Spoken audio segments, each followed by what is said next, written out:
تھا وہ dark ages ہوتے ہیں اور وہ قوم تقسیم در تقسیم کے عمل سے گزر رہی ہوتی ہے.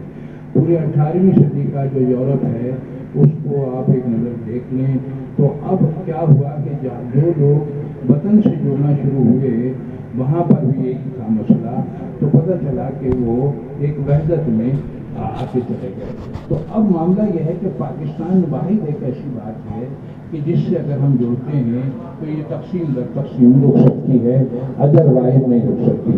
پاکستان سے کس طرح جوڑنا ہے کہ جو بھی خطہ اس ٹیریٹری میں ہے اور اس خطے کی میں کوئی بھی زبان بولتا ہوں، کوئی بھی بات کرتا ہوں، اصل میں وہ پاکستان کے حوالے سے مجھے دیکھنا چاہیے اور پاکستان کے حوالے سے چیزوں کو سمجھنا چاہیے. وجہ اس کی یہ ہے کہ جب میں نے کہا کہ اجتماعی شعور کی بات میں کر رہا ہوں تو وہ اس لیے کر رہا ہوں کہ جناب آپ کا پورا اجتماعی شعور جو ہے وہ ویسٹرن جو ہے اس وقت ہے. آپ جتنی زبانیں ہیں آپ کی وہ ویسٹ کے زیر اثر ہیں.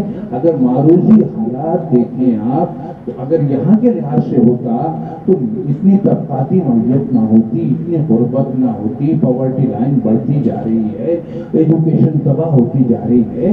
تو اس کا مطلب یہ ہوا کہ ہم جو ہے اپنے معاملات کو صحیح نہیں دیکھ پا رہے اور کیوں نہیں دیکھ پا رہے. اس کی وجہ یہ ہے کہ اس ویسٹرن نیریٹو کی وجہ سے ایسا کر پا رہے ہیں. اور اسی وجہ سے ہمارے ہاں جمہوریت بھی آمریت